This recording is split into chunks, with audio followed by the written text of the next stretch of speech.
नमस्कार दोस्तों, स्वागत है आपका कहानियों के हमारे इस खास कार्यक्रम में, जहां आप सुनते हैं हर दिन नई नई खूबसूरत कहानियां। इसी कड़ी में आज हम आपके लिए लेकर आए हैं मनोज कुमार शर्मा की जिंदगी की कहानी। दोस्तों, मनोज कुमार शर्मा एक पूर्व आईएएस अधिकारी है, जिन्होंने कई सरकारी विभागों में जिला कलेक्टर और विभाग के प्रमुख के रूप में कार्य किया है।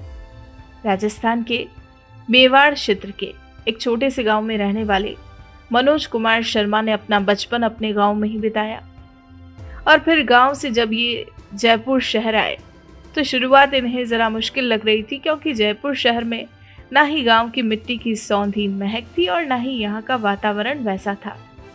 ये शहर भी अलग था, यहाँ के लोग भी अलग थे और यहाँ का परिवेश भी भिन्न ही था।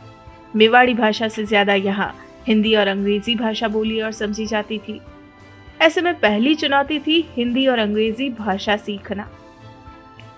जी हाँ, इसे ही इन्होंने अपना पहला ध्येय बनाया और आखिरकार समय के साथ भाषा पर अपनी पकड़ भी मजबूत कर ली। फिर अपना अगला लक्ष्य तय किया। जब लाल बत्ती की गाड़ी से उतरते एक अधिकारी को देखा, उनका रुतबा, पद और प्रतिष्ठा देखी, तो उसी वक्त मन में ठान लिया कि आईएएस अधिकारी ही बनना है। मन में लक्ष्य का निर्धारण कर सच्ची लगन से मेहनत करते रहे। हर बार स्कूल और कॉलेज टॉप किया, गोल्ड मेडल हासिल किया और खुद को लायक बनाया। और फिर जब ये एहसास हो गया कि अब पूरी तरह से ये परीक्षा देने और उसमें सफल होने के योग्य है, तब प्रशासनिक सेवा भर्ती परीक्षा दी और पहले ही प्रयास में सफल भी हुए और एक आईएएस अधिकारी के रूप में नियुक्त हुए। दोस्तों, आपको बता दें, ये एक ऐसे शख्स हैं जिन्होंने एक आईएएस अधिकारी के पद की गौरव और गरिमा को हमेशा बनाए रखा। अपने पद का सही उपयोग करते हुए कई सम्मान भी प्राप्त किए। साथ ही कई सरकारी विभागों में जिला कलेक्टर और विभाग के प्रमुख के रूप में कार्य किया। जी हाँ दोस्तों, ये एक ऐसे शख्स है जिन्होंने अपने अंदर के बच्चे को हमेशा जीवित रखा, काम के अलावा अन्य कार्यों में भी रुचि दिखाई। जी हाँ दोस्तों, ये एक पेंटर, गायक, संगीतकार, लेखक, कवि और प्रेरक वक्ता भी है। कई बार राज्य स्तरीय पुरस्कारों से सम्मानित भी किए जा चुके हैं। ऐश्वर्य, समृद्धि और प्रसिद्धि हासिल करने वाले मनोज कुमार शर्मा संसार की सर्वश्रेष्ठ एयरलाइंस में यात्रा कर चुके हैं, सर्वश्रेष्ठ होटल्स में ठहर चुके हैं और कई अच्छे लोगों से भी मिल चुके हैं। और जीवन में आज जो भी उपलब्धियां इन्होंने हासिल की, जो भी सफलता प्राप्त की, उसके लिए अपने माता पिता और ईश्वर को हमेशा धन्यवाद देते हैं। और ये ऐसा मानते हैं कि सभी को हमेशा अपने ईश्वर का शुक्रिया अदा करना चाहिए, अपने बड़ों का सम्मान करना चाहिए, अपना स्वभाव हमेशा सरल और विचारों को हमेशा उच्च रखना चाहिए। तो दोस्तों, ये कुछ बातें थी मनोज कुमार शर्मा के जीवन से जुड़ी।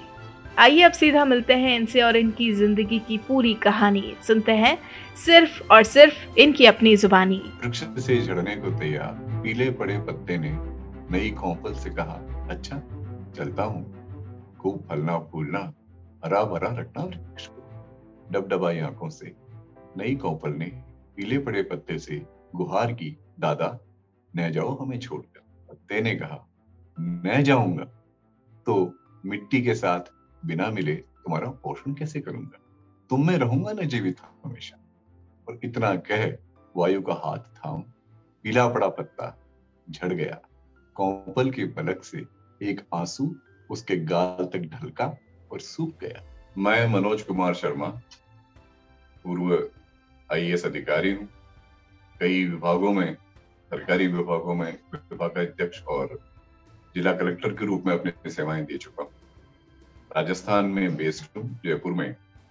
और अभी मेरा जो मुख्य अभिरुचि है वह है कि जो भी व्यक्ति भविष्य बना चुका है या जो भविष्य बनाने जा रहा है, वह अपने जीवन को किस प्रकार से मुस्कुराहट के साथ जी सके और किस प्रकार से वो स्ट्रेस फ्री लाइफ बिता सके।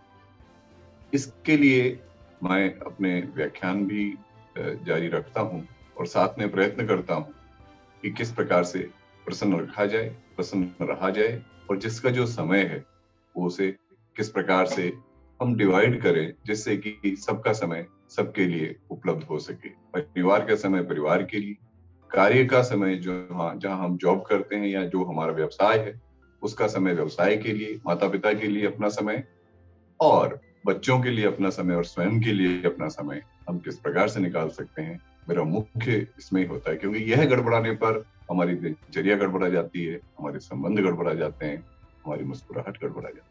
मैं मूल रूप से एक बहुत छोटे से गांव से हूँ। मेरा ननिहाल, जहाँ मैं पला, बेगू राजस्थान के चित्तौड़गढ़ जिले में छोटा सा गांव। ये वह गांव था जब हम बचपन में, न वहाँ बिजली थी न वहाँ पानी था, लेकिन खुशहाली खुशहाली बहुत ज्यादा थी। और जब वहां से जयपुर में शिफ्ट हुए, स्कूलिंग आधी वहां हुई आधी जयपुर हुई।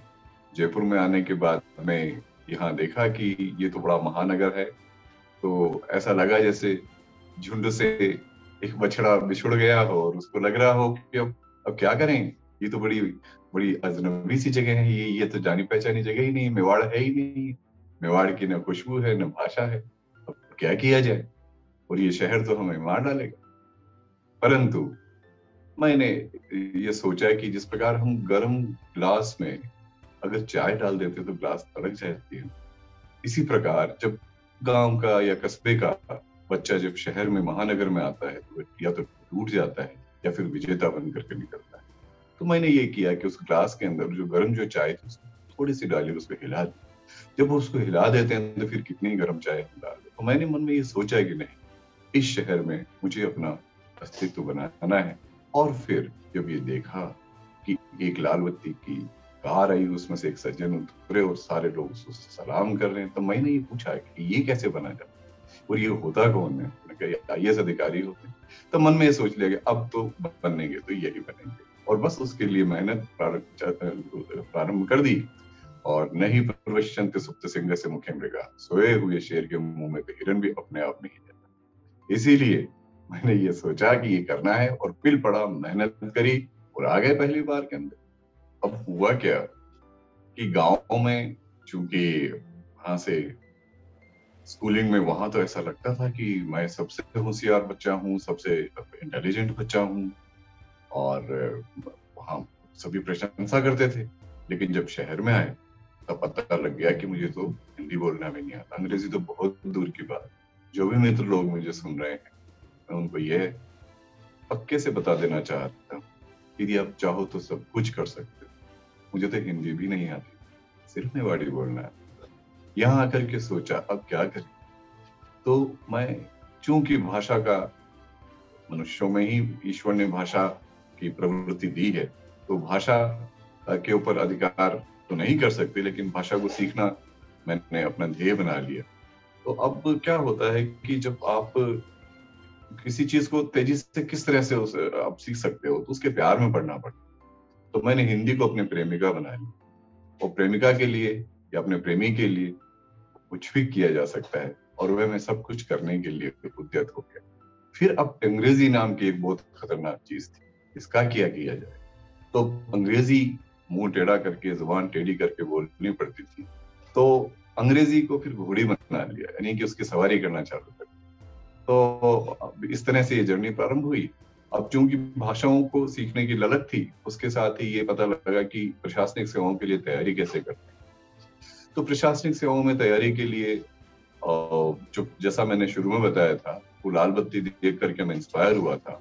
उसके बाद मेरे पिताजी ने मुझसे पूछा कि तुम क्या बनना चाहते हो। तो मैंने चूंकि उनकी इच्छा थी कि मैं चिकित्सा क्षेत्र में जाऊं, लेकिन मुझे प्रशासकीय क्षेत्र में ही आना था। तो मैंने उनसे जब ये कहा कि मुझे प्रशासकीय क्षेत्र में जाना है, तो उनके मित्र थे डॉक्टर तारा प्रकाश जोशी, जो IAS अधिकारी थे, उनके पास मुझे वो ले गए और उन्होंने कहा कि इनसे पहले समझ लो कि तुम बन पाओगे या नहीं बन पाओगे।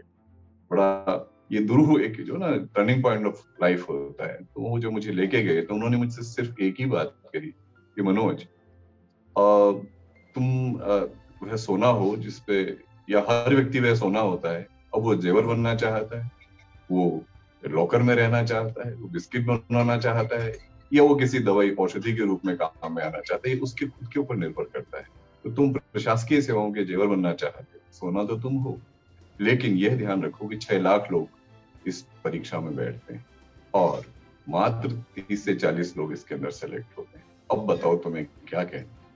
तो पता नहीं मुझे ऐसा क्यों लगा, मैंने उनको सिर्फ यही कहा कि 40 लोग तो होते हैं ना, उन 40 में तो मैं आ जाऊंगा, क्योंकि वो लोग कहीं मंगल ग्रह से थोड़ी आए होंगे, वो आते तो यहीं के ही हैं ना। तो वो हंसने लगे, फिर उन्होंने कहा नहीं, अब तुम बिल्कुल अगर मेहनत करोगे तो अवश्य आ जाओगे। मैंने उसके बाद में 9वीं क्लास से ही ये प्रारंभ किया। तो मेरा कहने का तात्पर्य यह है कि चाहे आप किसी भी क्षेत्र में जाना चाहते हैं, आपको अपना लक्ष्य तो निर्धारित करना पड़ेगा। लक्ष्य निर्धारित करने के बाद में आपको मेहनत करनी पड़ेगी, और मेहनत का कोई विकल्प है ही नहीं। मुझे 3 प्रलोभन बहुत जबरदस्त थे। परिवार में मेरे 2 भाई, मेरा मतलब एक भाई है और 2 बहनें हैं। तो अब मेरे भाई के साथ मुझे पतंग उड़ाने का बड़ा शौक था। अभी मेरा भाई भी अभी अतिरिक्त निदेशक है राज्य सरकार में, दोनों ही अधिकारी बन गए। तो पतंग उड़ाने का शौक, फिर कबूतर पालने का शौक और लग गया, फिर फिल्में देखने का शौक, यानी शुक्रवार को पहला दिन पहला शो तो देखना है। अब क्या किया जाए, ये प्रलोभन ऐसे राक्षस होते हैं जो हमारे किसी भी भविष्य रूपी यज्ञ में विघ्न डालने का काम करते हैं। इन राक्षसों को कैसे मारा जाए। तब मैंने सोचा कि एक काम करते हैं, यहाँ तो जब पतंगे दिखती रहेगी तो फिर तो उड़ाने की इच्छा होगी। तो मैंने तहखाने में कमरा किराए लिया, जयपुर में ही अपने घर के पास में, और मतलब लगभग 16 घंटे मेहनत करता, 1 साल तक। अब क्या हुआ, इसके पहले बताऊं कि जब 7th के अंदर 3rd डिवीजन आया, क्योंकि यहाँ आ गए थे 7th में, 3rd डिवीजन आया क्योंकि न हिंदी आती थी न अंग्रेजी आती थी। मेहनत करी, 8th के अंदर फिर टॉप कर लिया, फिर 9th में और 10th में, 11th में टॉप किया, फिर बीए के अंदर यूनिवर्सिटी में फिर गोल्ड मेडल मिल गया। और तब तक इतनी मेहनत हो चुकी थी कि मुझे लगने लग गया था कि अब मेरे को एग्जाम दे देना चाहिए। और एग्जाम मैंने दिया। अब ये फिर दूसरा टर्निंग पॉइंट था लाइफ का, कि जब मैं एग्जाम देने के लिए गया तो मेरे मुझे भी नहीं आई थी, बहुत छोटा था। तो वहां मैं क्या देखता हूँ कि सूजी सूजी आंखें लिए हुए लड़कियां और बड़ी बड़ी दाढ़ी लिए हुए लड़के एग्जाम देने के लिए आए हुए थे वहां। मैंने उनको देखते ही मुझे बड़ी बड़ी बड़ी हंसी सी आई। मैंने कहा हे ईश्वर, मुस्कान आई चेहरे पे। मैंने कहा हे ईश्वर, इन सबके माता पिता को सदमा सहन करने की शक्ति देना, क्योंकि ये सारे फेल हो जाएं, अकेला मैं ही तो पास होऊंगा। क्योंकि यदि 6 लाख बैठते हैं और इस सेंटर में अगर और कोई पास हो जाएगा तो मेरा तो नंबर ही नहीं आएगा। तो हे ईश्वर, इन सबको ये सदमा सहन करने की शक्ति अवश्य प्रदान करना, क्योंकि मैं ही पास होऊंगा। और शायद हुआ भी यही। जीवन में उतार चढ़ाव किसके नहीं आते, सबके आते हैं उतार चढ़ाव ही तो जीवन में। बाकी हमारे रास्ते में जिस तरह आते हैं वैसे जीवन में भी आते ही आते हैं। अगर काली रात्रि नहीं आएगी तो सवेरा कैसे आएगा, ये बताइए। मेरे हम जब जयपुर आए थे तो हम लोगों की आर्थिक स्थिति ठीक है, ठीक ठाक सी थी, लेकिन मुझे कतई कोई शिकायत नहीं है अपने बचपन से कि मेरे में क्या अभाव रहा है। अरे हर माता पिता वह अपने बच्चे को जो उनके पास होता है उससे दुगना देने का प्रयत्न करता। इसीलिए मुझे तो गर्व है कि मुझे इतना अच्छा बचपन मेरे माता पिता ने दिया। अभाव और वगैरह ये तो सब चलने की बातें हैं, खुशी सबसे अच्छी चीज होती है। अभावों के अंदर तेजी के साथ में हम अपने आप को कैसे रख पाते हैं। मुकाम जिंदगी तामीर कर मुझे तला तुम में है, किनारों का भरोसा क्या किनारे टूट जाते हैं। किसी ने कहा है कि यदि जिंदगी का मुकाम हासिल करना है तो तूफान के अंदर रहो, किनारे पे क्या रहो, किनारे तो कभी भी टूट जाएंगे। जो तूफान के अंदर रह जाता है वो सदैव के लिए स्थापित हो जाता है। तो उतार चढ़ाव इस प्रकार आते गए, ठीक है, ये भी पार होते गए। जब अर्थ की कमी हुई तो शॉर्ट ड्यूटी टेलीफोन ऑपरेटर भी हम बन करके हमने घंटे के हिसाब से पैसे कमाए, उसमें क्या है। और जब साइकिल नहीं थी तो पैदल भी जाते ही थे, उसमें भी हमें कभी नहीं। तो मतलब बड़ा मजेदार बचपन हुई। जो लोग जिनको अभाव कहते हैं ना, अगर मेरे माता पिता ऐसा करते तो मैं ये बन जाता वैसा, अरे बनो ना। 5 माता पिता ने तो आपको ये जीवन प्रदान कर दिया। आदमी का बच्चा आधा अधूरा पैदा होता है। जब वो बच्चा पैदा होता है ना, दांत भी नहीं होते हैं उसके। अगर माँ उसको 10 साल की उम्र तक नहीं पाले तो मर जाएगा वो बच्चा। पिता अगर लाके कमा के नहीं देगा ना घर के अंदर, बच्चा मर जाएगा। और हम इस छोटी सी बात को भूल जाते हैं। अरे उनका कमाल का कर दिया और हमारे को पाल पोस के बड़ा कर दिया, हम कैसे ऋण चुका सकते। अब दूसरे में जो हार्डशिप की बात बता रहा हूँ, प्रशासनिक सेवाओं में आ गए तो कई बार जैसे मान लीजिए आग लग जाती, बाढ़ आ जाती, कई बार इस तरह के हादसे हो जाते हैं।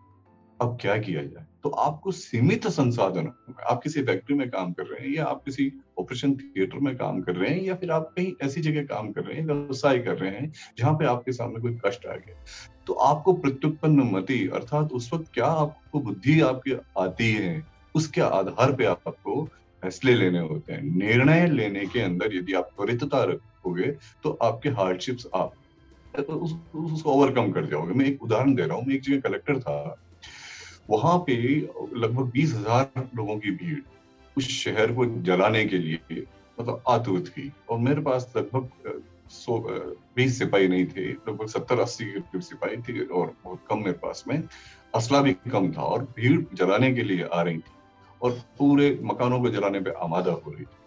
अब मैंने ये सोचा कि अब ऐसे टाइम पे क्या कर सकता हूँ, क्योंकि अब यदि मैं कंपनी बुलाता हूँ तो मेरे को समय लगेगा, 2 घंटे के अंदर तो शहर जल जाएगा, और 5-5 मिनट पे 1000 आदमियों की भीड़ इकट्ठा हो रही थी।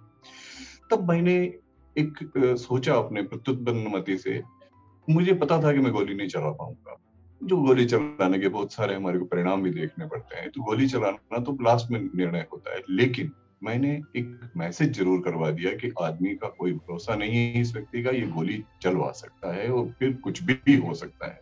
तो ये उस वक्त मुझे सिर्फ यही सूझा कि एक मैसेज पहुंचा दूं कि नहीं, ये कर सकता है आदमी, वरना तो ये आ जाएंगे। ये मैसेज मैंने उनके बहुत विश्वस्त जो व्यक्ति है उसके थ्रू कहलवाया, तो जो वहां लीडर्स से उनको लग गया कि ये व्यक्ति कुछ भी कर सकता है, और हम एक बड़े दंगे और किसी बड़ी आग देने से बच गए। तो इस तरह के लगभग नहीं तो करीब 100 से अधिक इंस्टेंसेस ऐसे हुए हैं, चाहे वो पानी से संबंधित हो, आग से संबंधित हो, व्यवहार से संबंधित हो, ये बहुत सारे हुए हैं। लेकिन मजेदारी की बात यह है कि मुस्कुराते हुए इन सब चीजों को एक ठंडे दिमाग के साथ में, क्यों? क्योंकि इमीडिएट रिएक्शन हमेशा दुखदायी होता है, इमीडिएट रिएक्शन नहीं। ये जो ब्रेन में थोड़ा सा नहीं, 1 मिनट के लिए हमें सोच लेना चाहिए, तो शायद हम परिवार और किसी भी तरह की जो भी चुनौतियां हैं उसको हम स्वीकार कर पाएंगे। इमीडिएट रिएक्शन कभी मत देना भाई, 2 सेकंड के लिए सोच जरूर लेना, क्योंकि इमीडिएट रिएक्शन आपको सही निर्णय की ओर नहीं ले जाता है। जहां तक मेरे रोल मॉडल की बात है, मेरे रोल मॉडल है प्राचीन शास्त्र। आप देखिए चाणक्य नीति, भर्तृहरि के तीनों शतक देखिए, आप उपनिषद देखिए, आप श्रीमद् भगवत गीता देखिए, क्या ग्रंथ हैं, क्या उन लोगों ने अपने अनुभवों का निचोड़ इसके अंदर रखा है। मुझे तो बहुत आनंद आता है जब मैं गीता का अध्ययन करता हूँ, उसमें सब कुछ मिल जाता है। मैं एक बार किसी बड़ी कॉन्फ्रेंस में गया हुआ था, वहां पर ये बात आई कि कम्युनिकेशन और ये इंटरेक्शन में क्या फर्क, तो वहां उस बात का सही जवाब नहीं मिला। लेकिन जब श्रीमद् भगवत गीता पढ़ी तो उसके अंदर ये मिल गया कि इंटरेक्शन जो है वो 2 व्यक्तियों के बीच में जो हो रही है वह बात है, और कम्युनिकेशन में एक मैसेंजर होता है, एक रिसीवर होता है। आप देखिए ना, गीता के अंदर श्री कृष्ण मैसेंजर है और अर्जुन रिसीवर है। क्या आनंद, क्या ज्ञान की बात उसके अंदर, सब तरह की चीज, सबका निचोड़ उसके अंदर दे दिया है। और जो हमारे नीति शास्त्र है, कमाल की चीजें उसके अंदर है। आप देखिए चाणक्य नीति में आप कहीं पढ़ेंगे तो वहां ये स्पष्ट रूप से लिखा हुआ है। यूं तो हम स्त्री के बारे में बहुत सारी बातें करते हैं, चाणक्य नीति में एक बार पढ़ रहा था कि स्त्री में ईश्वर ने पुरुष की तुलना में दुगनी बुद्धि और चौगुना साहस रखा है। कमाल ही हो गया, 3000 वर्ष पहले हमारे मनीषियों ने ये बात कह दी थी। तो बताइए आप, हमारे रोल मॉडल तो वही होंगे ना, जिन्होंने बरसों की साधना के बाद ये बताया, ये तो चीजें हैं नीति की और ये चीजें हैं अनीति की। एक चीज और बांटूंगा कि आप चूंकि व्यवसाय में हो या किसी जॉब में हो, होता है कई बार हमारे साथ में कि हम ये तय नहीं कर पाते हैं कि हमें क्या करना चाहिए, हमारे लिए शुभ क्या है और अशुभ क्या है। हम असमंजस की स्थिति में कई बार पड़ जाते हैं। तो उसमें आप आनंद लेना सीखिए, इरिटेशन का आनंद लेना सीखिए। हो सकता है कि कोई दूसरी अपॉर्चुनिटी आपका इंतजार कर रही हो। अगर आप आनंद लेना सीख जाएंगे, आप कहोगे कि मनोज जी, ऐसी जो विषम परिस्थिति होती है उसका आनंद कैसे लिया जा सकता है। मैं बताता हूँ आनंद कैसे ले सकते हैं। क्या हुआ, एक बार एक व्यक्ति वहाँ दिल्ली मेरठ जा रहा था, रात को 12 बजे यहाँ से रवाना हुआ। होने के बाद में उसने दिल्ली के पास में जाते जाते उसको नींद आने लगी, खुद ही गाड़ी ड्राइव कर रहा था। तो उसने क्या किया कि थोड़ा सो जाता हूँ, तो उसने गाड़ी के अपने खिड़की के कांच बंद किए और वो सोने का उपक्रम करने लगा। तो उधर बुद्धा जयंती पार्क के यहाँ कुछ लोग घूमने आते होंगे सुबह सुबह, तो वो तो बेचारे सज्जन सो रहे और उसने खटखटा दिया। उसने कहा, भाई क्या बात है? उसने कहा, सब टाइम कहते क्या हो गया है? उसमें 6:20 हो। उसको सज्जन, फिर वो दूसरे घूमने जाने वाले व्यक्ति थे, उन्होंने फिर पूछ लिया, बोलिए, बोले टाइम क्या होता था? 6:45 बज गए। ऐसे करते करते उस बेचारे जो सोना चाहता था जो सज्जन, उससे 8 बजे तक लगभग 20 व्यक्तियों ने समय पूछ लिया। तो उसने बेचारे ने बाद में परेशान होकर के डैशबोर्ड से कागज A4 का निकाला, उसके ऊपर बड़े बड़े अक्षरों में मार्कर से लिखा, मेरे पास घड़ी नहीं है, और उसको वहां अपनी खिड़की पे लगा करके फिर सो गया। 15 मिनट बाद किसी ने फिर खटखटाया। उसने कहा, बोलिए क्या बात? तो वो सज्जन आए, उन्होंने कहा 9 बज गए। उसने कहा, बज गए तो मैं क्या करूं? तो बोले, नहीं, आपने इस पे लिखा हुआ है गाड़ी के आगे कि मेरे पास घड़ी नहीं है, तो मैं आपको सोचा कि आपको टाइम बताता चले। तो आप देखिए, वो इरिटेट करने वाले तो आपको बहुत सारे मिलेंगे, लेकिन उस इरिटेशन का आनंद तो लेना सीखो। मेरा जैसा होता व्यक्ति तो मैं उसको बहुत बहुत धन्यवाद देता और उस इरिटेशन का आनंद लेता।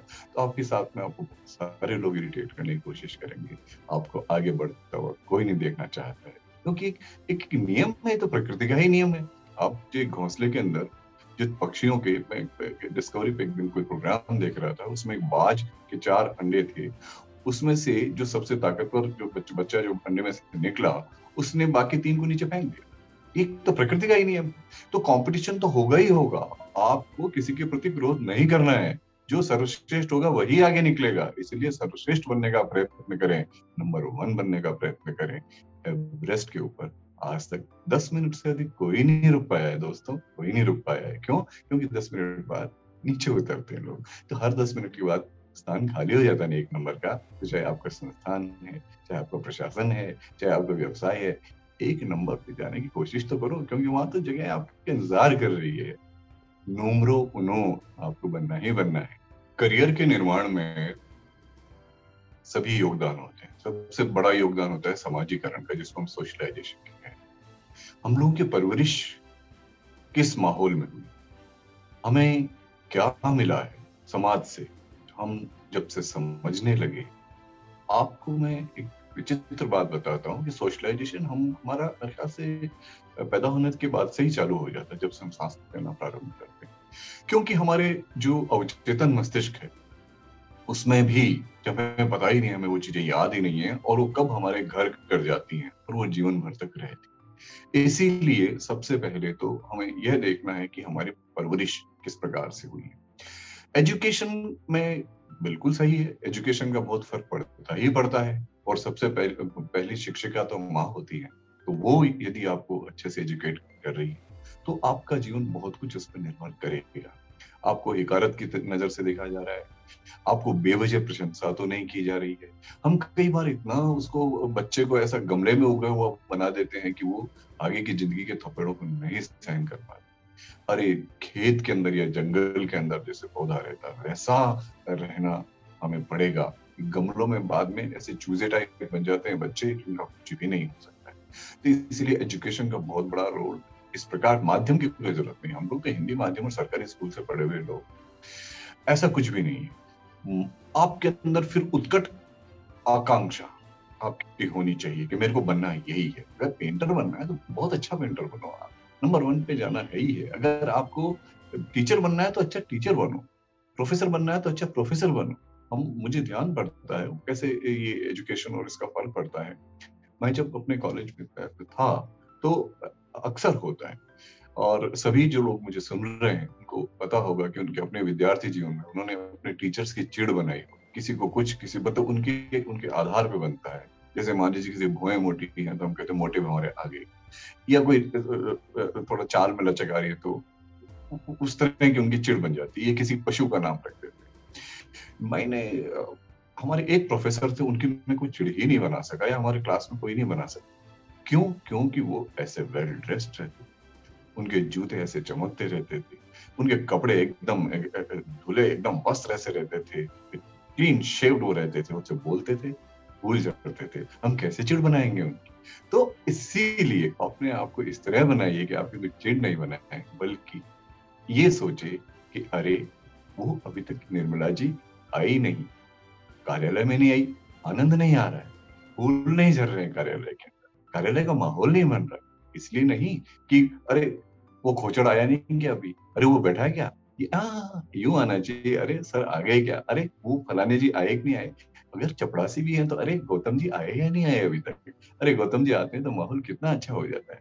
तो आपकी आकांक्षा के आधार पे आपको अपना चुनाव करना चाहिए। एक कहावत है वैसे पुरानी, फर्स्ट डिजर्व देन डिजायर। ये अंग्रेजी कहावत है, कई बार कहावतें झूठी भी होती है, सच्ची भी होती है, वो अनुभवों पे होती है। पर मेरा ये मानना है कि हर व्यक्ति में पूरे मटेरियल मौजूद हैं, क्योंकि जब हमें 206 हड्डियां हैं, हमारे में उतना खून मौजूद है, हमारे में मस्तिष्क मौजूद है, तो हम वह क्यों नहीं बन सकते हैं जो हम बनना चाहते हैं। तो महत्वाकांक्षा और इसके साथ ही असफलता को शॉकर्स की तरह लेना है। एक बार असफल हो गए तो दोबारा सफल हो जाएंगे, दोबारा असफल हो गए तो तिबारा सफल हो जाएंगे, तिबारा असफल हो गए तो ये मान के चलोगे, चलो इसका मतलब यहाँ अपना एक आ गया है, ऑटो पायलट पे डाल दो, बात खत्म। फिर उसको अगर हवाई जहाज की चोंच आपने ऊपर ही रखी आसमान की तरफ, अपने जीवन रूपी हवाई जहाज की, तो फिर क्या होगा, वायुमंडल तो समाप्त हो जाएगा, आप भी मारे जाओगे, किसी एंग्जाइटी से मरोगे, किसी रोग से मरोगे, या फिर घर वालों को दुखी करके रहोगे। क्यों चिड़चिड़ करना भाई, बड़ी मुश्किल से मनुष्य जन्म मिला है। क्या आप सोच सकते हो कि हम एक चेहरे से 31 तरह के भाव व्यक्त कर सकते हैं, हम मुस्कुरा सकते हैं। मानव को ही तो दिया है ईश्वर ने मुस्कुराने का अवसर, इस और प्रजाति को दिया क्या, या तो हिंसा दी या वैचारिक दी है। अरे हमें तो साथ साथ स्वाद दे दिए, खारा मीठा चरपरा, कितनी तरह के स्वाद दे दिए हमारे को। जबकि शेर को मांस का दिया है, हिरण को घास का स्वाद दिया है, तो हम इतना आनंद क्यों नहीं उठाते हैं इसका, सब चीज का। इसीलिए धन्यवाद दो ईश्वर को कि उन्होंने हमें मनुष्य बनाया। चाहे हमें कोई पोजीशन दी हो, हर पोजीशन पे आनंद कर सकते हैं ना हम। दो व्यक्ति, आप देखिए, आप पानी पी रहे हो, आप कोई मारता ही नहीं, आप खाना खा रहे हो, आपको कोई डंडे से नहीं पीट रहा है, वरना अगर कोई जानवर बना देते हैं हमारे को, तो हमारी कितनी बुरी हालत हो। और जो हमारे नीचे हैं उनको भी तो देखो, वो किस स्थितियों के अंदर रह रहे हैं। हमें तो ईश्वर ने इतना अच्छा बनाया है, इसलिए सदैव उसका धन्यवाद करें। मुझे लगता है कि मैं जन्मजात ही एक नेतृत्व क्षमता मेरे में है, क्योंकि जब मैं गांव में स्कूल में था तो मुझे जब हमारे गांव में जब बारात आती थी ना, तो पहले होटल वगैरह तो होते नहीं थे, तो बारात आती थी 3-4 दिन तक ठहरती थी। तो उस वक्त बारातियों को सोने के लिए 3 दिन रुकते थे ना, तो पलंग इकट्ठा करना पड़ता था, हर घर जा जा करके 2-2 पलंग मांग करके लाते थे, जिससे कि जिसके यहाँ शादी हो रही है, जिस बहन की शादी हो रही उसके यहाँ पे हम पलंग लेके आए। तो मुझे इसलिए ध्यान है कि मेरी टोली की जिम्मेदारी ये होती थी कि मैं पलंग इकट्ठा करूं घर घर से। तो वो इसीलिए एक मन में आ रहा है कि नेतृत्व क्षमता रही होगी, जब भी तो मैं ये कहता था कि मेरी टोली की ये जिम्मेदारी होती थी। फिर जब यहाँ जयपुर में आए तो 1 साल तो थोड़ा संक्रमण का बीता, उसके बाद में और मैं एक्चुअली मॉनिटर हो गया। मॉनिटर होने के बाद में फिर अब पढ़ाई की तरफ ध्यान देने लग गए। तो उन दिनों एक ये चला कि जो जिसके सबसे अच्छे मार्क्स आएंगे वो यूनिवर्सिटी का, उस कॉलेज का प्रतिनिधित्व यूनिवर्सिटी में सीआर के तौर पे करेगा, तो उसमें हम चले गए। और जाने के बाद में जब प्रशासकीय सेवाओं में आ गए तो फिर तो लीडरशिप तो आपको करनी ही करनी होती है। जब सारे विभाग आप संभालते हो तो फिर आपके पास चारा भी नहीं होता है, क्योंकि सभी विभागों की जिम्मेदारी आपकी होती है। जिले, फिर आप जब जिला कलेक्टर होते हो तो जिले में जो भी कुछ घट रहा है सबकी जिम्मेदारी आपकी। तो अगर आप लीडर बन के नहीं चलोगे तो फिर एक असफलता आपके सामने खड़ी है। हर हर हर क्षण एक चुनौती का क्षण है। इसीलिए लीडरशिप एक तरह से मुझे अगर मैं अपना अध्ययन करूं तो ये शायद जन्मजाति थी, लेकिन इसको अचीव भी किया जा सकता है। क्यों अचीव कैसे किया जा सकता है मैं बताता हूँ। अगर जन्मजात नहीं है तो हुआ क्या कि मैं बहुत ही मतलब एक शाकाहारी व्यक्ति रहा हूँ, पूर्णतया शाकाहारी व्यक्ति हूँ।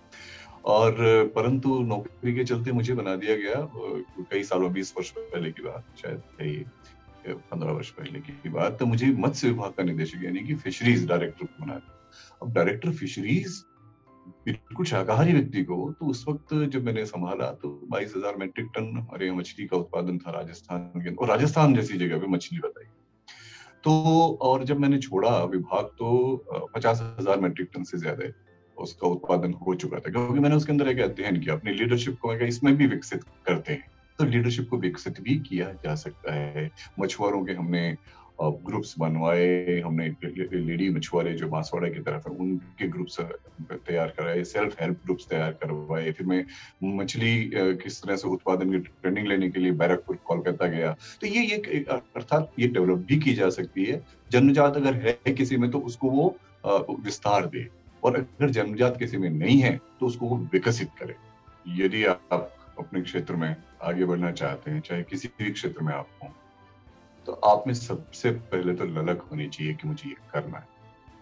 दूसरा, आप में सहज एक वृत्ति ये होनी चाहिए, इंस्टिंक्ट होना चाहिए कि आप तुरंत रिएक्शन न दें, तुरंत गुस्सा मत करो किसी चीज को। हो सकता है हर चीज के दो पहलू होते हैं, आप पहले उसको समझने का प्रयत्न करिए, विवेक के साथ में आप काम करें। हम यहाँ प्यार नहीं कर रहे हैं कि दिल का ये रास्ता खोजेंगे, यहाँ हम तो बुद्धि से काम करना पड़ेगा ना। तो इसीलिए हमें मस्तिष्क का प्रयोग अवश्य करना पड़ेगा।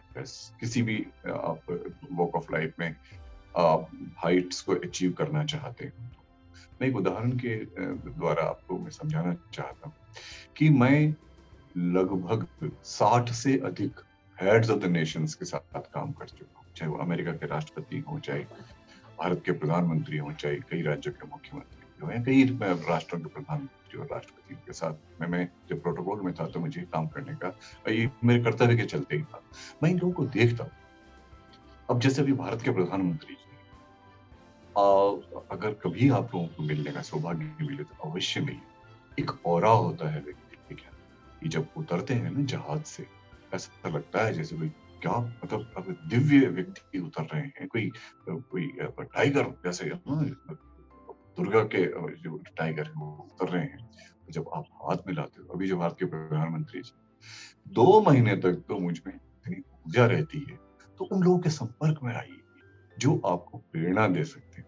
उन लोगों के संपर्क में मत आइए जो आपका मूड खराब करते हैं। उन लोगों के संपर्क में से दूर रहिए जो आपके एलर्जी जिनसे आपको होती है। और वो लोग होते हैं आपके रिश्तेदारियों में भी हो सकते हैं, मित्रों में भी हो सकते हैं। उनको खारिज कर दो कि भैया हमारा ये लोगों का अस्तित्व मेरे जीवन में है ही नहीं। हमारे आदर्श वो लोग हैं जो हमारे को ऊर्जा देते हैं। तो मैं पुनः उसी विषय पे आता हूँ कि जब मैं इन लीडर्स के साथ में मिलता और 2-2, 3-3 दिन इन लोगों के साथ मैंने बिताए हैं, ये क्या करते हैं कि हर 10 या 15 मिनट बाद, क्योंकि जिम्मेदारियों का इतना बोझ होता है, तनाव तो कुछ होता ही नहीं, मैं तनाव को तो मानता ही नहीं। लोग कहते हैं ना तनाव हो गया, तनाव क्या होता है? मेरा ये मानना है कि तनाव तो कुछ होता ही नहीं, ये होता है जिम्मेदारियों का बोझ। अब जब जिम्मेदारियां आदमी निभाने से कतराता है तब कहता है मेरे टेंशन हो रही है। अरे टेंशन देने वाला पैदा हुआ है क्या हमारे को? टेंशन कैसे दे सकता है हमारे को? टेंशन जो देता है उसको तो हम सुबह के सूरज उगने के पहले उसके चेहरे पर मुस्कुराहट ला देंगे। हमारे को तो ईश्वर ने ऐसे मटेरियल से बनाया है, हमारे को तो तनाव कोई दे ही नहीं सकता है। लेकिन जिम्मेदारियों का बोझ होता है। आप कहेंगे मनोज जी कैसे कह रहे हो, तनाव तो बहुत होता ही है। नौकरी में तनाव होता है, व्यवसाय में तनाव होता है, परिवार में तनाव होता है। मैं कहता हूँ नहीं होता। तनाव जहाँ होता है वहां रखो। सितार के तारों में तनाव नहीं होता, सितार बजेगा नहीं। मोटर के पट्टों में तनाव नहीं हुआ तो मोटर चलेगी नहीं, और पतंग की डोर में तनाव नहीं हुआ तो पतंग उड़ेगी नहीं। अरे तनाव जहाँ रखना वहां रखो भाई। इस बेचारे मस्तिष्क में काय का तनाव। मैं एक पोस्टमार्टम देख रहा था एक बार, ये मस्तिष्क जो होता है ये इस बेचारे में न तो मसल्स होती न हड्डियां होती, बेचारा पनीर के जैसे एक पिलपिला सा पदार्थ होता है। इस बेचारे को हम तनाव दे रहे। अरे इसको तो खुशी दो, इसको तो आनंद दो, जिससे कि आपको भी आनंद दे सके। क्योंकि ये सीपीयू से यही है भाई, कमांड तो यहीं से मिलते हैं और यहीं पे जाते हैं। जिस जो हमारे को कमांड दे रहा है उसको हमने तनाव दे दिया, पाप कर देंगे। इसलिए तनाव कभी नहीं रखना चाहिए। तो जो राष्ट्राध्यक्ष होते हैं ये कुछ न कुछ हास्य की बात थोड़ी थोड़ी देर में, क्योंकि मैंने अभी एक जो मनोरोग वाले जो होते हैं और जो मस्तिष्क वाले जो डॉक्टर्स होते हैं उनके साथ मेरी अक्सर चर्चा होती है। उनका ये कहना है कि हास्य है ना, जो सहज हास्य होता है, स्मित हास्य होता है, उससे कुछ सिक्रेशंस हमारे ब्रेन में होते हैं, जिससे कि जो भी एक समस्या है उसको निपटने की प्रवृत्ति है उसकी तीव्र हो जाती है। मतलब तेजी से हम लोग समस्या के समाधान की ओर बढ़ते हैं। यदि हास्य नहीं होगा तो वो फिर परेशानी की ओर बढ़ेगी। तो सहज हास्य को आप अवश्य देखें, और ये सहज हास्य वो नहीं जो हमारे व्हाट्सएप के ऊपर ज्ञान जो बिखेरते रहते हैं लोग, वो वाला हास्य नहीं। हास्य होता है रोजमर्रा के जीवन में। आप सबके जीवन में कुछ न कुछ हास्य जरूर होता होगा आसपास, उसको अपने इस हार्ड डिस्क में डाल दीजिए, इस मस्तिष्क में उसको डाल दें। जब भी आपको ऐसा लगे जिम्मेदारियों को बोझ कुछ ज्यादा हो रहा है, कोई समस्या आ गई, तो उसको याद कर लें, उस घटना को। तो उससे क्या होगा कि आपका तनाव उस समाप्त, वो जो आप जिसको मान रहे हैं वो उस समय के लिए समाप्त हो जाएगा। तो आपको सहज हास्य की प्रवृत्ति अपने अंदर एक विकसित, जो भी आपके आसपास हुआ है उसको आप हार्ड डिस्क में डाल दें। मैं बता रहा हूँ, जैसे अभी थोड़े दिनों पहले मैं गाँव गया था, तो मेरा एक मित्र था बचपन का, वो दुकान पे बैठता था, तो वो मुझे मिला नहीं। तो वो थोड़ी देर बाद आ गया, तो मैंने उसको कहा, रे कहाँ गया था भाई तू, मैं बहुत देर हुई तुझे आया हो। तो वो मुझे अंग्रेजी में उसने बताया कि भाई साहब मैं लेंच पे गया था, लेंच पे। मैंने कहा लेंच नहीं होता, मैंने मुस्कुराते हुए कहा कि लंच होता है भाई। तो उसने मुझे कहा कि लेंच ही बोलते हैं हम लोग, तो लंच तो आप जैसे बड़े लोग कहते हैं, हम तो लेंच ही कहते हैं, हम तो सिंपल आदमी है। तो मुझे इतना आनंद आया उसकी बात सुनकर के, मुझे हंसी भी आई। वो सिंपल आदमी कहना चाहता था, लेकिन बोला मैं सिंपल आदमी हूँ। तो सिंपल, अब आप देखिए कि ये चीज जब याद आती है तो अपने आप आपके चेहरे पे मुस्कुराहट आ जाती है। तो ऐसे सारे पलों को आप संजो के रखिए जो आपको मुस्कुराहट दे सकते हैं। तो बड़ी से बड़ी समस्या भी जब आप याद करेंगे, क्योंकि सारे राष्ट्राध्यक्षों का मैंने देखा, जितने लीडर्स देखें, ये कुछ न कुछ, अटल बिहारी जी के साथ भी मैंने देखा, वह कुछ न कुछ थोड़ी देर बाद भारत के प्रधानमंत्री जी कुछ न कुछ ऐसी बात कह जाते थे, जैसे हम लोग, हालांकि चूंकि हम लोग ओहदे में इतने निम्न थे, तो हमें थोड़ा पीछे जाकर के मुस्कुराना पड़ता था, सामने नहीं। वो थोड़ी निर्लज्जता और असभ्यता कहलाती है उनके सामने, जो आपके बराबरी का नहीं, उनके सामने हंसना और दांत दिखाना। तो हम थोड़ा सा पीछे जाके मुस्कुराते थे, लेकिन उनको ये पता था कि उन्होंने माहौल ऐसा कर दिया है, क्योंकि प्रधानमंत्री की विजिट अपने आप में बहुत बड़ा एक जिम्मेदारी का बोझ लिए होती है, और प्रधानमंत्री जी के स्वयं आपको हल्का कर रहे हैं, और उसको आपको बोझ जो है जिम्मेदारी का, उसको थोड़ा सा कम करने का प्रयत्न कर रहे हैं। तो आप सोचिए कितना आनंद की एक संरचना हो जाती है, आनंद की सृष्टि हो जाती है। मैं कई प्रोफेशनल एसोसिएशंस के साथ जुड़ा हुआ हूँ, लेकिन वो सारी संवेदनाओं से संबंधित हुई है, क्योंकि आप अच्छे प्रशासक या फिर एक अच्छे परिवार के प्रतिपालक आप तभी सिद्ध हो सकते हो जब आप में संवेदनाएं रहें। संवेदनाओं से मेरा मतलब है सेंसिटिवनेस टुवर्ड्स एवरीथिंग। आपको इमोशनल भी होना पड़ता है। अब मैं पढ़ रहा था कहीं पे कि आंखों में पानी रखो और होठों पे चिंगारी रखो, अच्छे से जीना चाहते हो, तरकीबें बहुत सारी रखो।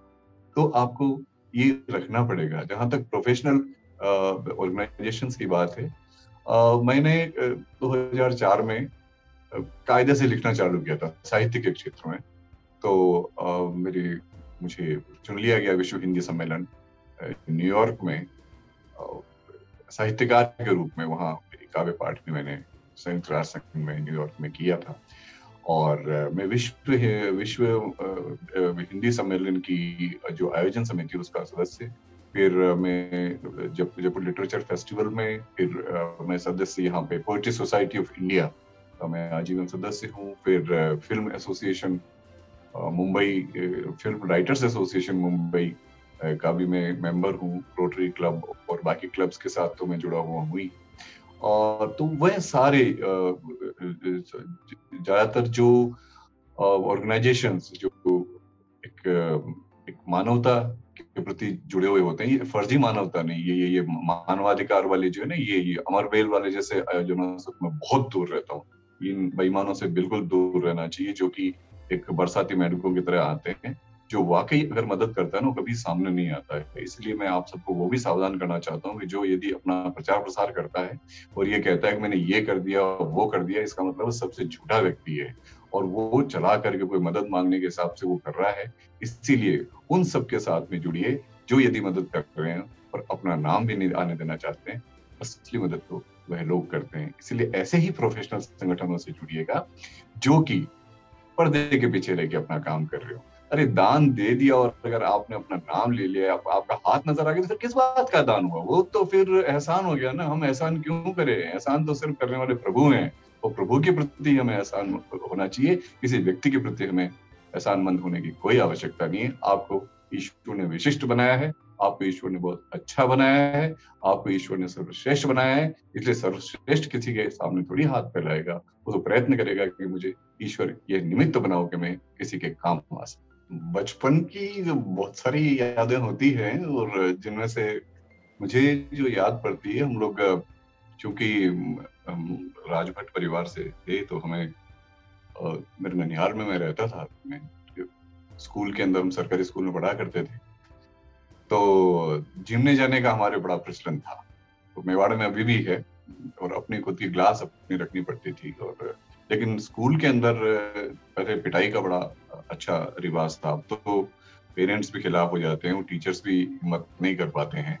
हर युग की अपनी डिमांड्स होती हैं। शायद उस युग की डिमांड ये रही होगी कि पिटाई होने पर ही हम लोग सुधरते थे। तो हमें काफी मतलब सभी तरह की पिटाई हमने खाई है। तो मैं सोच सकता हूँ कि सब तरह की पिटाई हमने खाई है, तो सब तरह की शैतानियां भी की होगी। लेकिन एक जो मुझे प्रसंग याद आ रहा है, मैं आपको सभी के लिए बताना उचित समझता हूँ कि आपको कंसंट्रेशन रखना बहुत ज्यादा जरूरी है। मैं जब अंग्रेजी की क्लास, जब हमारी 6ठी क्लास में अंग्रेजी चालू हुई थी, तो अंग्रेजी की क्लास में मेरे को बहुत बुरा लगता था और मैं सबसे पीछे जाकर के बैठ जाता। और ग्लास मारने, नीचे मिट्टी का आंगन होता था, तो वहाँ नीम के पेड़ के नीचे तो मैं ग्लास मारने लगता था और ये सोचता था कि आज शाम को जिम ने किसके जाना है, मतलब भोजन करने किसके जाना है। यही एक सबसे बड़ी महत्वाकांक्षा होती थी कि भोजन किस प्रकार से हम कर सकें। तो एक बार जब मैं वहाँ अपने क्लास के अंदर बैठा था, तो फ्यूचर टेंस टीचर ने पढ़ाना चालू किया। तो उन्होंने कहा कि ये जो है शेल जो है वो जाएगा आई और बी के साथ, और विल जाएगा बाकी सब के साथ में। Ram will go, Shyam will go, Rama will go, he will go, she will go. मैंने मन में सोचा कौन किसके साथ जा रहा, हमें क्या मतलब। पर टीचर्स को पता होता है किस बच्चे को ध्यान है किसको नहीं। दूसरे दिन मुझे खड़ा कर दिया, खड़ा हो जाओ। खड़े हो गए। टीचर ने पूछा कि शेल किसके साथ जाएगा। मुझे बिल्कुल भी इल्म नहीं था कि ये शेल क्या चीज है, क्योंकि ध्यान बिल्कुल नहीं था, कंसंट्रेशन था ही नहीं।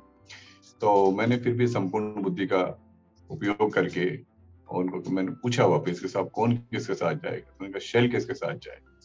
तो मैंने मन में सोचा शेल या तो मनुष्य है या फिर ये पशु है, यानी भ्रमण करने वाली चीज है, जाने वाली चीज। तो पिटाई तो नहीं होनी चाहिए, लेकिन फिर भी बहुत ज्यादा पिटाई हुई। तो उन्होंने फिर पूछा शेल किसके साथ जाएगा। तो मैंने कहा साहब जो प्रेम से ले जाएगा उसके साथ शेल चला जाएगा। परंतु मेरी इतनी पिटाई हुई दोस्तों कि मैंने मन में सोचा है कि भगवान भी अगर प्रेम से ले जाए तो उनके साथ चला जाता है, पर ये शेल जो है ये नहीं जाता है प्रेम से ले जाने पर भी। इस प्रकार की कई छोटी छोटी चीजें हैं जो आपको आगे के लिए मार्ग प्रशस्त करती हैं, क्योंकि इस पिटाई ने ये मुझे सिखाया कि कंसंट्रेशन नहीं रखोगे तो पिटाई होगी आगे जीवन में। हमारे तो जीवन में कंसंट्रेशन फिर रखना प्रारंभ कर दिया और उसके परिणाम स्वरूप आगे बढ़ते चले गए, फिर पीछे मुड़ करके देखा नहीं। और ईश्वर का धन्यवाद है कि मुझे जो समय जनित जितने प्रकार के आनंद हो सकते हैं, जितने प्रकार के आराम हो सकते हैं, और एक व्यक्ति की जो महत्वाकांक्षा हो सकती है, वो सारी की सारी ईश्वर ने पूरी की। और मैं यह भी मानता हूं कि यदि आप सच्चे हृदय से और अगर अपनी मेहनत और लगन रखोगे तो आपको भी वह सारी चीजें मिलेगी जो आप चाहते हैं, जो आपने सोच रखी है। इसके साथ साथ मैंने कविताएं लिखना प्रारंभ किया। फिर कविताएं लिखने के साथ साथ फिर मुझे प्रकाशक की ओर से ये आया कि आप कहानियां भी लिखिए। फिर कहानियां लिखना प्रारंभ कर दिया। बट मतलब अपने अपने बच्चे को अंदर से मरने मत देना कभी। अब सोचा कि अब क्या करें। कविताएं भी हो गई, कहानियों की किताबें आ गई, सबको पुरस्कार मिल गए, अंतर्राष्ट्रीय पुरस्कार मिल गए। अब क्या करें, तो फिर गाना गाना चालू कर दिया, उसके एल्बम बन गए। सोचा अब क्या करें, तो फिर उसके बाद पेंटिंग करना चालू कर दी, फिर पेंटिंग की एग्जीबिशंस आ गई। फिर सोचा अब क्या करें, तो ये स्पीचेस चालू कर दी। मेरे को ये लगा जब भी किसी शहीद का पवित्र पावन देह गांव में आती थी, जहाँ जहाँ मेरी सर्विसेज में था, तो बड़ा मन द्रवित होता था। तो सीमा पे फिर सैनिकों को किस तरह से मैं आगे उनको अच्छे से, मतलब उनको उनके चेहरे पर मुस्कुराहट ला सकूं, उसके लिए प्रारंभ कर दिया। तो सीमा पे जाकर के और मैंने स्पीचेस प्रारंभ कर दी, तो सैनिकों के साथ भी बड़ा आनंद आने लगा। अब मैं सोच रहा हूँ कि अब और क्या विधा और रह गई है, वो भी करते हैं जो जिससे आनंद आए। फिर 5 आविष्कार किए, उसके पेटेंट फाइल किए। इस तरह भिन्न भिन्न चलता रहा, क्योंकि मुझे ध्यान है कि मुझे जब जब भी राज्य स्तरीय पुरस्कार मिले, राजस्थान के तीनों मुख्यमंत्रियों ने मुझे जो वो 15 अगस्त को जो वो मिलता है ना स्टेट अवार्ड, उसमें फंक्शन में, तो वीरू सिंह जी शेखावत, अपने गहलोत साहब और वसुंधरा जी, तीनों मुख्यमंत्रियों ने अलग अपने अपने कार्यकाल में जब मुझे पुरस्कार दिए, तो मुझे तीनों ने अवश्य पूछा कि तुझे समय कब मिलता है ये सारी चीजें करने का, तू प्रशासन के अंदर भी टॉप कर लेता है, तू ये भी कर लेता है, वो कर लेता है। तो मैंने सभी को एक ही जवाब दिया कि मेरे पास तो ये 24 घंटे है ना, ये बहुत ही ज्यादा है। मेरे को तो ये लगता है कि क्या करूं इन 24 घंटे, मेरे पास बच जाता है समय, मैं और सोच रहा हूँ कि मैं क्या करूं। तो आपको टाइम मैनेजमेंट ऐसा करना पड़ेगा। मैं मेरे जीवन में कभी भी ऑफिस, ठीक है इमरजेंसी की बात छोड़ दीजिए, लेकिन कभी भी घर पे नहीं लाया कार्य, क्योंकि कई लोगों की आदत होती है ऑफिस में ज्यादा देर तक बैठे रहते हैं, घर पे काम लाते हैं, घर वालों को परेशान करते हैं। अरे भाई, घर वालों का टाइम घर वालों का, उनको दो, ऑफिस का टाइम ऑफिस को दो, वरना आप अच्छी टाइम मैनेजर नहीं हो। तो आपको टाइम मैनेजर बहुत अच्छा बनना पड़ेगा। अगर मुझे टाइम मशीन में डाल दिया जाए और यदि मैं क्या बनना चाहूँ, तो बिल्कुल यही बनना चाहूंगा। मुझे ये शक्ल अच्छी है, मेरे परिवार वाले अच्छे हैं, इससे अच्छा कुछ भी नहीं हो सकता था। न मेरे माता पिता इससे अच्छे मिल सकते थे, न मेरी पत्नी, न मेरे बच्चे, और न मुझे मेरे सहपाठी, न मेरे अधिकारी, न मेरे मिनिस्टर्स, न मेरे लीडर्स। मेरे को तो सारे ही अच्छे लगे हैं, मेरे को तो किसी से भी शिकायत नहीं है, सबने ही इतना स्नेह दिया है। तो टाइम मशीन में आप मेरे को 10 बार डाल दोगे, तब मैं यही चाहूंगा कि मैं मेरे जीवन यही रहे जो मेरा रहा है। हाँ, ये है कि अगर डाल दिया जाए तो मैं वापस से बचपन से उसी में ही जीना चाहूंगा, मुझे तो उसमें परिवर्तन भी नहीं चाहिए। आप जिनको अभाव कह रहे हो ना, जैसे मान लीजिए कि हम कोयले बनाते थे मिट्टी से, और जिससे कि उनको बेच सकें, तो मुझे तो उसमें बहुत आनंद आता था। हम लोग जब साइकिल नहीं है और अगर 15 किलोमीटर पैदल जाना है, तो वो जाने में बहुत आनंद आता था। मुझे तो कभी ये लगा ही नहीं कि कोई श्रम हो रहा हो या कोई अभाव हो रहा हो।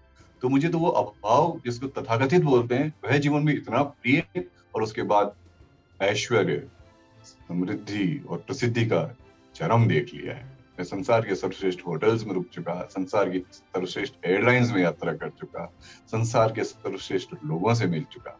क्या चाहिए टाइम मशीन में उड़ जाने के लिए? और जिसके पास जो है, उसको वो मान के चले कि हे ईश्वर, दिन में 4 बार धन्यवाद दो ना, कि ये बना दिया हमको, यार कमाल कर दिया। अगर स्कूटर दिया है तो कहो कि कमाल हो गया, तो स्कूटर दे दिया। अगर कार दे दिए तो भी उसका धन्यवाद करो। अगर आपको हेलीकॉप्टर दे दिया चलाने के लिए, तो भी धन्यवाद करो। भाई, 2 पांव आप ही चल पा रहे हो, वरना 4 पांव से चलना पड़ता है पशुओं को। तो ईश्वर ने तो कमाल कर दिया। सबको नंगा रख रखा है, हमारे को कपड़े पहना दिए, बताइए। और जेवर, और स्त्रियों को तो खासतौर पे इतने सारे जेवरों का इनाम दे रखा है भगवान ने, और पुरुषों को थोड़ा सा कम दे दिया, थोड़ा सूट और कुछ तो वो दे दिए, बूट, ठीक है। लेकिन महत्वाकांक्षाएं जो हैं वही चाहिए, इससे आगे चाहिए भी नहीं। ईश्वर ने जैसा बनाया बहुत अच्छा बनाया, टाइम मशीन वापस आया, हम पुनः वही जाना चाहेंगे। बहुत ही सरल सी बात है कि इस कोविड काल में हमने अपने स्वजनों को बहुत पाया। सबसे बुरी बात, सबसे सरल बात यही रही इस कोविड काल की, कि हमने अपने स्वजनों को खोया है, और हमारे निकट संबंधी, मित्रों आदि को भी खोया है।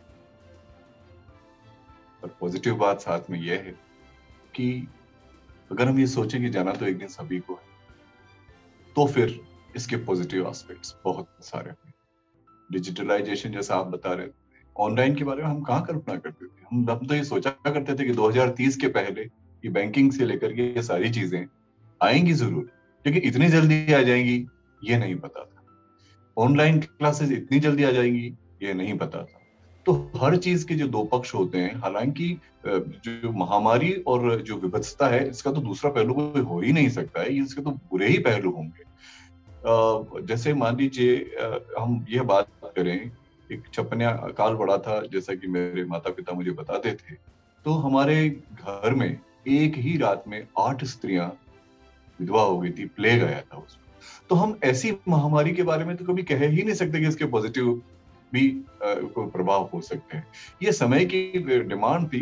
कोरोना तो सिर्फ गंदी यादें छोड़ के गया, और उनको श्राप है, यदि कोई श्राप में ईश्वर मेरी बात सुने, तो उसको श्राप है जिसने इस कोरोना नाम के वायरस को बनाया और उसको फैलाया। इसका कोई पॉजिटिव इफेक्ट नहीं था, सिवाय कि ये दर्द देके गया। बाकी डेवलपमेंट तो डेवलपमेंट के हिसाब से होने ही थे।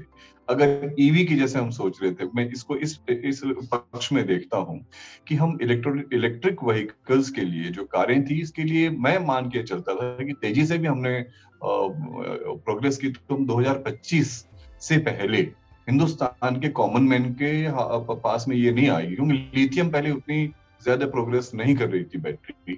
लेकिन आप ये देखिए कि समय के साथ ये अगर इस साल अच्छी इलेक्ट्रिक व्हीकल्स हिंदुस्तान में आ रही हैं और वो जो कॉमन मैन को नसीब हो जाएगी, तो कोरोना के तो बिल्कुल सारे ही स्याह प्रभाव ही हुए हैं। इसका एक भी पॉजिटिव प्रभाव मुझे नहीं दिखता है। लेकिन ये है कि जिन लोगों ने इसका मुकाबला किया, उन डॉक्टर्स ने, उन वॉरियर्स ने जो भी इसके साथ में काम आए, उनको बहुत बहुत धन्यवाद है कि जान पे खेल करके इस तरह से काम किया जैसे सैनिक अपने जान पे खेल करके अपने देश की रक्षा करते हैं।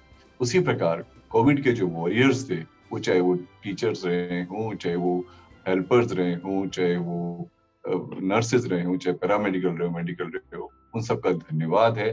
बाकी कोरोना का कोई पॉजिटिव पॉइंट नहीं है। बस सबसे अनुरोध मेरा यही है कि अधिक से अधिक प्रसन्न रहने का प्रयत्न करें और पॉजिटिव रहने का प्रयत्न करें। और यदि आपको असफलता हाथ लगती भी है तो हर काल रात्रि के बाद सूरज का उगना निश्चित है। निराश न हो, और निराशा और हताशा ये हमारी चिर शत्रु होनी चाहिए, और शांति, सुख और समृद्धि ये हमारे सिबलिंग्स होने चाहिए, भाई बहन होने चाहिए। और आप सभी लोग उत्तरोत्तर प्रगति करें। एक अपडेशन जो रह गया था चीज, अपडेशन बहुत ज्यादा जरूरी है, क्योंकि हम 24 घंटे में जितने सेकंड्स होते हैं उतने ही सेकंड्स की हम तेजी से प्रगति करते जा रहे हैं। चाहे वो आईटी के क्षेत्र में हो, चाहे वो ज्ञान के क्षेत्र में हो, चाहे चिकित्सा के क्षेत्र में हो, चाहे वो शिक्षा के क्षेत्र में हो। तो आपको अपडेशन आपका रखना पड़ेगा, वरना आप पीछे छूट जाओगे। आपको अपडेशन कैसे रखना पड़ेगा, मैं इसका एक उदाहरण आपको देता हूँ। मैं एक बहुत बड़े एक समारोह, एक प्रधानमंत्री जी जब आ रहे थे तो एक मीटिंग थी जो हमें रखनी पड़ती थी। तो सारे विभागों के लोग होते थे, क्योंकि वो बहुत बड़ा एक मसला होता था, एसपी जो उसमें इन्वॉल्व होती, काफी सभी विभाग उसमें होते थे जो प्रधानमंत्री जी की यात्रा होती। तो प्रधानमंत्री जी का जहां भाषण था तो वहां हम टिक कर रहे थे सारों की कि भाई अब आगे क्या क्या, कौन कौन से विभाग को क्या काम करना है।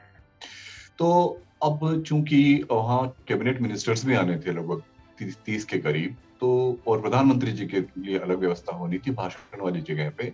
तो मैंने अपनी तरफ से, चूंकि सारे अधिकारी वहां मौजूद थे, सभी विभागाध्यक्ष थे, मैंने कहा कि पीडब्ल्यूडी के विभागाध्यक्ष को बोला कि रेस्ट रूम्स की जरूरत पड़ेगी। एक तो प्रधानमंत्री जी खुद के और बाकी मिनिस्टर्स के लिए भी हमारे को 40 रेस्ट रूम्स कम से कम बनाने पड़ेंगे साइड की तरफ। तो चूंकि वो अपडेटेड नहीं थे वो विभागाध्यक्ष महोदय, तो उन्होंने कहा कि रेस्ट रूम की जरूरत क्या है, क्योंकि इतने सारे रजाई गद्दे लेके जाएंगे और 40 मिनट का तो कुल भाषण है, फालतू रजाई गद्दे रेस्ट रूम वहां बर्बाद हो जाएंगे। तो मैंने मन ही मन सोचा, क्योंकि सामने कभी इंसल्ट किसी की नहीं करनी चाहिए, मन ही मन सोचा कि शायद ये रेस्ट रूम का मतलब इन्हें पता नहीं है सज्जन को। उस वक्त मैंने कुछ नहीं कहा। अपने मीटिंग के अंदर मैंने अलग से उनको समझाया कि रेस्ट रूम का अर्थ अब आराम करने की जगह नहीं है, बल्कि ये वॉशरूम या फिर टॉयलेट जाने की जगह को आजकल रेस्ट रूम कहा जाता है। तो बड़े शर्मिंदा हुए। तब उन्होंने सोचा कि हाँ हाँ हाँ, फिर तो 40 मिनट की तो सबके अलग अलग व्यवस्था करनी ही पड़ेगी। तो ये कहने का तात्पर्य है कि आपको अपडेट रहना पड़ेगा। अब कई बार अपन ये कंप्यूटर के अंदर जब ये सुनते हैं, एप्लीकेशन सुनते हैं, हम आइसक्रीम की सुनते हैं, जेली सुनते हैं, कुकीज सुनते हैं। तो अगर आप अपडेट नहीं रहेंगे तो आप जेली, कुकीज, आइसक्रीम में उलझ जाएंगे, जबकि ये आपके कंप्यूटर से संचालित होने वाले और एप्लीकेशंस के भिन्न नाम होते हैं। तो इसीलिए सबसे अनुरोध है कि अपडेट रहें, संबंधों को मजबूत करें। संबंध स्थायी होते हैं और आप अपने लक्ष्य को प्राप्त करें, लेकिन मुस्कान के साथ, एक इच्छा शक्ति के साथ, एक महत्वाकांक्षा के साथ, और आपको वे सब मिले जिसके आप लायक हैं और जो आप चाहते हैं। राजस्थानी जो हमारी मेवाड़ी है, उसमें एल्बम में गीत की 2 लाइनें आपको सुनाता हूँ। उजड्या बाग रे बगीचा, पंछी आ गया सगळा दूजा. कैया बाजे रे अड़गोजा, कैया बाजे रे अड़गोजा, उड़गी सोन चिड़ी रे उड़गी, सोन चिड़ी. ऋतु बदली रे भगत बदल गयो, बदल्यो आखोई गांव रे. नवा घरोंदा नवा घोंसड़ा, पीपल केरी छांव रे. कि उग्या जगां जगां के जड़ला, जूना पड़ गया रे भीतरला रे. उग्या जगां जगां के जड़ला, जूना पड़ गया रे भीतरला. ओ कैया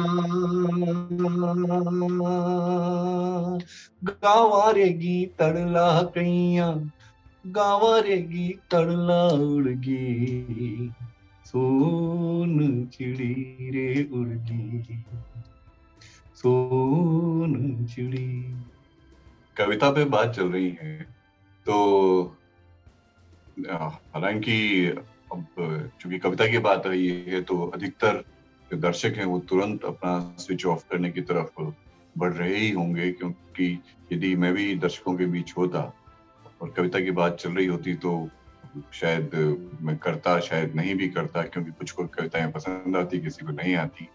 इस पे एक मुझे किस्सा याद आ रहा है कि एक ट्रेन के अंदर कुछ सज्जन जा रहे थे, दो जने आमने सामने बैठे हुए थे, ट्रेन चल रही थी. तो एक ने दूसरे को पूछा कि आप कौन है. तो उसने कहा मैं कवि हूँ. आप बोले मैं बहरा हूँ. उसने कोई रिस्क नहीं ली, क्योंकि उसको लगा कि ये मुझे कविता सुना करके बोर करेगा. तो ये किस्सा मुझे पता था, इसलिए जो मैं कविताएं लिखता हूँ वो छोटी लिखता हूँ और बिल्कुल बोर करने के लिए नहीं लिखता हूँ. एक कविता आपको सुनाना चाह रहा हूँ. उसका शीर्षक है लौ. अर्थात हम लोग जब अपना बलिदान करेंगे ना, तभी तो लौ आगे से आगे बढ़ेगी. हम लोग स्वयं को जला करके आगे बटन पकड़ाएंगे तभी तो चलेगा ना संसार. तो लौ के माध्यम से ये प्रयत्न किया है कि हमें खुद को भी होम होना पड़ेगा. लौ.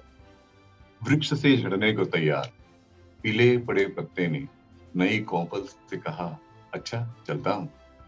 वृक्ष से झड़ने को तैयार, पीले पड़े पत्ते ने नई कोपल से कहा, अच्छा चलता हूँ. खूब फलना फूलना, हरा भरा रखना वृक्ष को. खूब फलना फूलना, हरा भरा रखना वृक्ष को.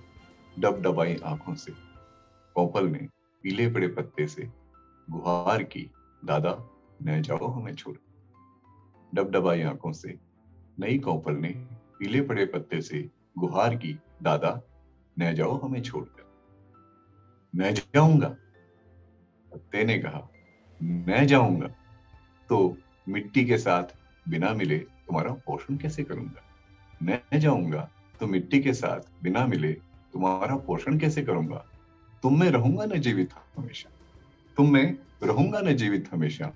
और इतना कह वायु का हाथ थाम, पीला पड़ा पत्ता झड़ गया. कोपल की पलक से एक आंसू उसके गाल तक ढलका और सूख गया. कोपल की पलक से एक आंसू उसके गाल तक ढलका और सूख गया. सभी दर्शकों से मेरा निवेदन है कि मेरी जो जीवन यात्रा जो मैंने अभी आपके साथ में शेयर की है, अगर आपको अच्छी लगी तो आगे बढ़ाओ और आनंद की संरचना करो और अपने जीवन को भी इसी प्रकार से जियो कि हर क्षण आपको आनंद का बोध हो.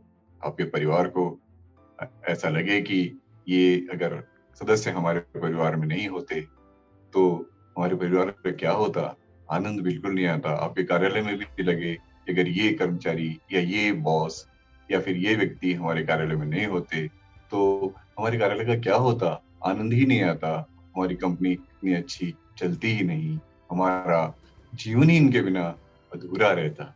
इस प्रकार का बोध आप में जागृत हो, मेरी ईश्वर से यही प्रार्थना है. और आप सभी का जीवन सुखमय हो, परिवार के साथ में सुखमय हो और आपका व्यवसाय फले फूले. आप अपने जो भी पोजीशन पे हैं उस पे नंबर 1 पे जाएं बहुत बहुत धन्यवाद, आपने मुझे बहुत तसल्ली के साथ सुना। आपको पुनः निवेदन है कि अगर यह यात्रा आपको जमी हो तो इसे आगे भी फैलाएं, इस बैटन को आगे ले जाएं, इस रिले रेस के बैटन में आप भी आगे आएं और इसे आगे भी ले जाएं। बहुत बहुत धन्यवाद और सभी आयोजकों का बहुत बहुत धन्यवाद। So nice of you, thank you very much. जय हिंद। दोस्तों, आप सुन रहे थे एक पूर्व IAS अधिकारी मनोज कुमार शर्मा की सफलता की कहानी, इनकी अपनी जुबानी। ऐसी ही प्रेरक कहानियां रोजाना सुनने के लिए हमारे चैनल को सब्सक्राइब करें और बेल आइकन जरूर दबाएं। और अगर आज की कहानी आपको पसंद आई है तो जल्दी से इसे लाइक, कमेंट और शेयर करें। जी हाँ, मौका है आपके पास भी अपनी कहानी हर शख्स तक पहुंचाने का। तो आइए और जुड़िए आप भी इस मुहिम में हमारे साथ और सुनाइए अपनी कहानी देशवासियों को। आपकी कहानी ले आएगी लोगों के जीवन में आशा की एक नई किरण। तो आइए और दीजिए इस मुहिम में हमारा साथ। Let's inspire together, if we can, India can. जी हाँ दोस्तों, जिस तरह मनोज कुमार शर्मा ने अपने जीवन से जुड़े किस्सों, अनुभवों और संघर्षों के बारे में बताया, उसी तरह आप भी अपने जीवन के हर पड़ाव, हर दौर, हर तरह के अनुभव को एक बार फिर से याद करें और अपने जीवन की पूरी कहानी सभी के साथ साझा करें। आपके अनुभवों से देशवासियों को मिलेगी एक नई प्रेरणा, इसलिए शेयर कीजिए अपनी कहानी हमारे साथ। फिलहाल वक्त हो चला है आप सभी से इजाजत लेने का, लेकिन बहुत जल्द फिर होगी आपसे मुलाकात एक नई कहानी के साथ। तब तक के लिए आप बने रहिए हमारे साथ, देखते रहिए कहानियों का हमारा एक खास कार्यक्रम और लीजिए हर नई कहानी से हर दिन एक नई और सच्ची प्रेरणा। नमस्कार।